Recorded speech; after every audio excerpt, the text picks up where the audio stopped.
Hello and welcome back to Raise Gaming in the new Baldurs Gate video. Today I'm following up on a video I made about multi-classes recently. A potent concept in Larian's take on D&D for sure, with how forgiving they are on a lot of mechanics. I made a video explaining the concept and how it works, pitfalls to watch out for, that type of thing, while also giving out a few neat examples as a guideline. The response to that video was bigger than expected, so much discussion about different combos and cool ways to make things work happened. I'm back today then to bring you a full list of more potent multi-class options that you might consider yourself. So with that explained, let's begin. Let's start with Fighter Warlock, a very strong combo. There's two sides to this that's so exciting. Firstly, the fact that you're actually able to reach triple attack actions per turn with no haste or action surge relevant thanks to the Fighter passive, extra attack, and the deepened bond pack, extra attack of Warlock, actually stacking and working. Even though you'd expect them not to, they do. And through this combo, we don't have to full commit to Fighter to reach that triple attack, and so we end up with, action surge for another swing on top of that, and can benefit from all the perks of Warlock. That's of course the insanely good cantrip that is Eldritch Blast in its agonizing version, which you can even enhance to make a knockback with lots of potential there. The other awesome side of this is thanks to the Pact of the Blade Warlock, allowing you to scale your weapon with charisma instead of say strength or dexterity, allowing for a high charisma build on a fighter where it actually makes them hit harder. High charisma also powers up your Warlock spells, of course, leading to very strong gameplay synergy, especially when you triple attack, action surge, and maybe even have haste on that turn from a party member. You can hex enemies, smash them with a silly amount of attacks per turn, blast fools from range. It's just versatile, it's strong, and it's very fun. To get this going in an ideal way, you want to start with level 1 as fighter to get the proficiencies from that like heavy armor for higher AC. Then we can level Warlock to get its subclass going for the Pact. Then we can finish off Fighter to level 6, netting us both extra attack and the feat that Fighter gets at that point, and go ham on Warlock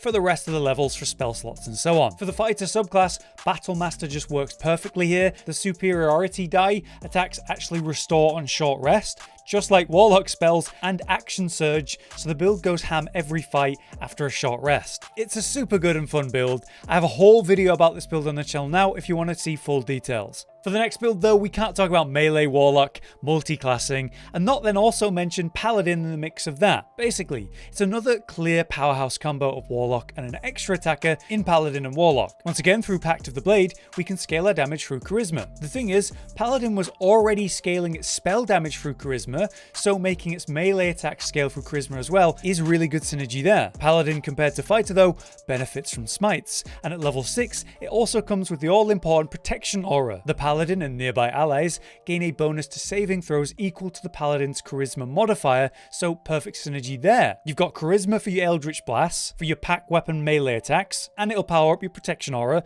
for you and your party. Mix that much like you would with Fighter, using a big two-hand weapon then for great weapon mastery, and you're ready to go. Plus, with the way that Warlock spell slots work, you can actually use some of those to smite, and then short rest to restore those. When it comes to leveling the build, I would say you would start with 2 levels into Paladin for the subclass, most likely Vengeance, and Smites. Then it's your choice to either go 4 or 5 levels into Warlock. With 5 levels, you'll get the Deepened Pact for another extra attack, but then you won't be able to reach level 8 on Paladin, so that's a feat you'd miss out on. So that'll be your choice, but after you put those levels into Warlock, we can pump the rest into Paladin. Eventually we'll get Paladin's extra attack, the aura, and both remaining feats if you choose to go that hard on the points. But considering the way that Deepened Pact extra attack actually works with a normal extra attack, it seems like a loss to miss out on that. Moving on from that though, let's talk about a different concept. Rather than a specific build, let's talk about just a concept for casters. Basically, if you didn't know, wizards can learn scroll spells permanently. You just need to have the correct spell slot level. So yeah, that actually means what you might think. You could take a level 1 wizard, and then for the second class you could have a high level main spellcaster like Cleric, Sorcerer, whatever true caster you like. Because you get your 6th level spell slot at level 11 on any true caster, that would then leave you with the slot for a level 1 wizard to make the use of spell scrolls on other wizard spells. Just keep in mind, your max spell slot currently will limit the highest level of spell scroll you can learn at the time, so if your highest spell slots are level 4, you could only learn level 4 spells or lower from scrolls at that time. This is why it works best with a true caster who can reach the highest slots fast. Okay, so let's switch gears to a totally different build concept, like the Gloom Ranger Rogue for its ultra burst potential at the start of a fight. Gloomstalker Ranger has nice perks to stealth, which leads to consistent surprise or stealth attack opportunities. Meanwhile, Assassin Rogue has advantage on any creature currently not in combat. So, through that simple concept, the build aims to open a fight and end it in pretty much its opening attacks. You're benefiting from stuff like Dread Ambusher for the bonus +3 initiative, meaning the first turn of combat has extra movement and bonus attack with extra damage. The Assassin Rogue also allows for a sneak attack whenever you have that advantage, and there's the ability to regain action and basic actions upon entering combat itself. So you've just got really high potential for high burst in the opening of the fight. Initiative for the first attack, lots of perks to stealth when using stealth attacks generally, and you can restore your actions as you enter the fight to get multiple attacks. A very powerful concept when you know how to pick your targets as you begin the fight. Of course, you'll always ideally surprise enemies with the opening attack then, letting you get 2 turns either way because they have to react to being surprised. Surprise targets then also are an automatic crit for Assassin Rogue, so yeah, lots of synergy here. Gloomstalker, on the other hand, gets an extra attack on the very first turn, dealing extra damage there. All of this is to say, you open the fight from stealth, surprising the enemy, and attack many times, cleaning up with the high burst potential you have. You want to end a fight basically as it begins, and that's the skill of this build. The ordering of the levels can be a bit varied, but you want 4 levels into Rogue for the first feat, and obviously the perks of Assassin Rogue, and 8 levels total into the Ranger Gloomstalker for the other 2 feats and all the other perks. Moving on, what about a very strong spellcaster concept? Storm, Sorcerer, and Tempest Cleric. It's all to do with big AoE hits every round. Now the synergy between these 2 classes is key.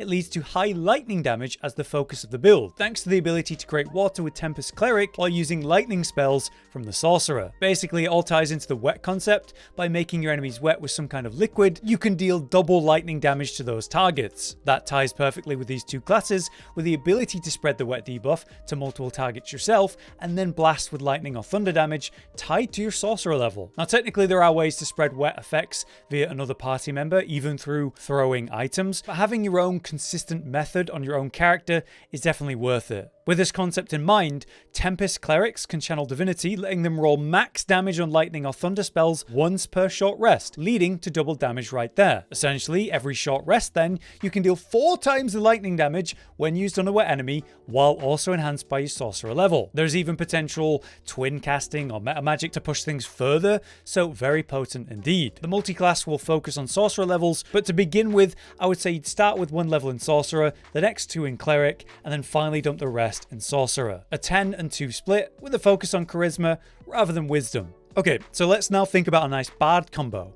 They pair extremely well with Paladins. Simply being a Paladin under whatever subclass or playstyle you like, and then weaving in Bard can work in multiple ways, whether you're going caster or melee fighter. Specifically though, this concept is the College of Sword Bard. With Bard spells also scaling with Charisma just like Paladin, it's great synergy. Bardic Inspiration die allows for the Blade Flourish actions, providing a greater variety of secondary attacks for your Paladin. The Bard and Paladin combo is comparable to Paladin and Sorcerer, in that they both provide spells and spell slots and the charisma scaling for your spells. But the Bard combination allows for a greater focus on melee compared to Sorcerer, with most levels being spent on Bard in this case. Bard itself, with the Sword subclass, does get its own extra attack at level 6, so you don't have to get 5 in Paladin for that. Paladin is super good for multiclassing thanks to the minimal levels needed for its big perks, like getting its subclass immediately at level 1 and the all-important Divine Smite at level 2. You can set Divine Smite to reaction, smashing out a smite after each attack, benefiting from all those Bard spell slots that you're getting. So I'd say starting as a Paladin makes sense, spending your first 2 levels to get the Smite unlock, the subclass, and the proficiency for heavy armor. Then we can spend the remaining 10 levels in Bard, a 2 and a 10 split. Bard is generally a very fun class for out of combat silliness too, providing a lot of different ways to engage with NPCs in the world at large, so it might appeal to you for that reason. Moving on, how about the potent and fun combination that is Sorcerer and Warlock? Things are a little bit weird right now with a bug that seems to be happening with Warlock. I'll explain in a moment. This build has a heavy focus on Sorcerer, but with a bit of Warlock, so you can have high spell slot counts that return on short rest compared to long rest, allowing for a more aggressive gameplay per every fight on this Sorcerer build. Potentially you'd be sacrificing warlock spell slots then from meta magic points, which would be amazing, but this is what I'm saying, there's a lot of reports about this interaction not working correctly or not being allowed. Some sort of bug that hopefully we see hot fixed. Hopefully by the time this video goes out, or not soon long after, they'll fix this issue because it's being talked about a lot. We've seen a good amount of hot fixes for the game so far, so I am hopeful. The build would start with Sorcerer though, and then drop 2 levels into Warlock as you'd expect. That would be for the standard benefits of Eldritch Blast, enhanced into Agonizing of course, as a really strong cantrip to rely on for the build. Then the rest of the levels would go into Sorcerer for a nice 10 and 2 level split. Next we have the super tanky option of Barbarian and Moon Druid. This simple combo allows for Bear Wild Shape to be very tanky, but you can actually use Barbarian Rage while in bear mode, which is how it's so tanky in this case. Class benefits and abilities like Rage carry over to your Wild Shape form. So while you're raging, you're effectively doubling your Wild Shape hit points, leading to that super tanky concept. It's because during Rage, you actually only take half damage from physical damage as the most common damage type to care about with that interaction. So high hit points, and you're taking half damage. The split here would probably be a simple 8 and 4. 8 levels would go to Druid, 4 to Barbarian, just for the subclass and the feat there. And that would logically be Wild Heart for the subclass, with Bear Heart as the pick, and you'd want to maintain the rage consistently in every fight by always attacking each turn. We could start Druid for 2 levels, taking Circle of Moon at level 2 and a Wild Shape, then Barbarian for the next 4, netting us the subclass and the feat, and then all the remaining levels into Druid. So having a super tank in your team appeals, this could be a great multi-class way to do it. Moving on from that, we've not spoke on Monk at all in this list, so let's do that. This combination of Fighter and Monk allows for super high strength, benefiting from the Tavern Brawler feat in particular. That feat works interestingly as a great thrower feat, which is a funny term to use. It means when you make an unarmed attack, you can use an improvised weapon or throw something, which takes your strength modifier and adds it twice to the damage and attack rolls. You'll also get +1 in strength or constitution, which is very helpful for reaching 20 strength if we start at 17. And basically, thanks to your high strength, you can throw objects or your allies or enemies very effectively, or just make use of improvised weapons to smash your foes. It's a unique playstyle. How would you level this combo though? Well, it's majority Monk of course, but the first level could start with Fighter. With 1 level in Fighter first, you'd be able to use heavy armor on your high strength Monk, throwing your weight around and